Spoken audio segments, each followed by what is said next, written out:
લક્ષ્ય ન્યૂઝ, એક નજર, એક લક્ષ્ય. પટેલ બાબુભાઈ રણછોડદાસ, બંગલા નંબર 5. અમે પ્રમુખ સાહેબ હોટલોવાળા બધાને કમ્પ્લેન કરીએ પણ કોઈ વાત અમારી આજ સુધી સાંભળી નથી, એટલે અમારે આ બધી આગળ કાર્યવાહી કરવી પડે છે. અને હાલ નકરી ગંધ આવે એટલી બધી મારા સોસાયટીમાં કેટલા લોકો બીમાર પડ્યા છે, અસંખ્ય લોકો, પણ તમે એની કોઈ રજૂઆત પેલી વાત વાપરતા નથી. પ્રમુખ સાહેબને કરી, કોર્પોરેટરનો અહીંના વોર્ડના જે કોર્પોરેટરને બધાને કમ્પ્લેન કરી, પણ કોઈ અમારી વાત અત્યાર સુધી વાપરતા થઈ જશે એમ કરે જ હોય. જય હિન્દ જય ભારત સાથે જણાવવાનું કે અમારા શિવાશીષ રેસિડેન્સીમાં આ ગટરનું જે પાણી આગળથી ઉભરાય છે અને ગટરો જે ઊંચી લેવાના કારણથી અમારા સોસાયટીમાં પર્ટિક્યુલર પાણી ભરાઈ રહ્યું છે. એના લીધે અમારા સોસાયટીના દરેક સભ્યોના, મોટાથી લઈને નાના સુધીના દરેક બાળકો અત્યારે વેકેશન દરમિયાન રમા છે તો ક્યાં રમાય? આવી ગંદકી હોય એટલે જ રોગચાળો ફેલાય, બાળકો બીમાર પડે. ઇવન અમારા મોટાએ બધા બીમાર થયા અને આવતા જતા બહેનોને બી જે શાક લેવા જતા હોય, કોઈ બી ઘરેલું કામ કરતા હોય, એ લોકોને બી પ્રોબ્લેમ થાય છે. તો આનું હું રિક્વેસ્ટ કરું છું કે આનું કોઈ નિવારણ કરો અને અમને હેલ્પ કરો.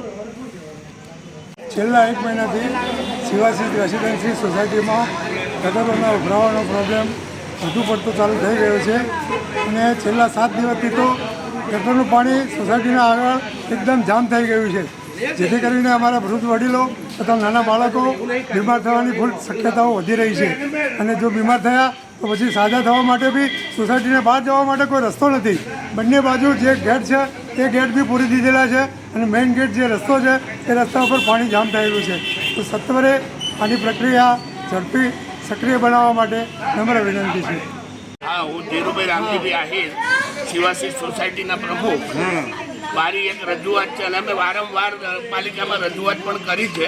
અમારી સોસાયટીની આગળ પાણી બહુ જ ભરાય છે અને એ ગટરનું પાણી જ આવે છે, પણ તેનું નિરાકરણ કોઈ કરતું નથી. અને અમે નગરપાલિકામાં કર્મચારીને તેમજ અમારા કોર્પોરેશનના સભ્યોને પણ અમે જાણ કરેલ છે, પણ હજી સુધી આનું કોઈ નિરાકરણ થયું નથી. અને દિવસે ને દિવસે રોડ ઊંચો કરતા જાય છે અને અમે પાણીના પેલા દબાણની અંદર આવતા જઈએ છીએ. તો આનું વહેલી તકે નિરાકરણ કરો. સોસાયટીની અંદર માંદગી બી વધી ગઈ છે અને આગળ પાણી ભરેલું રહે છે તો વૃદ્ધો બેસે ગયા અને સોસાયટીની ગટરનું પાણી બહાર નીકળતું જ નથી અને ત્યાં બહાર નાકા ઉપર જ નીકળે છે.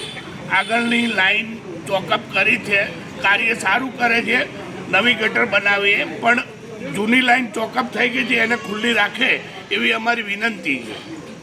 આ સાહેબ, આ અમારી સોસાયટીના આગળ ગેટના આગળ ઊભું રહેવાનું એવી એટલી ગંદકી થઈ છે અને અમે બીમાર પડ્યા છીએ. ગયેલા વૃદ્ધ માણસો ઊભું રહેવાતું નહીં, દવાખાનામાં બેસે તો દાખલ કર્યા ને ભાઈ, તો એનો તમારે રસ્તો કરી આવવો પડશે.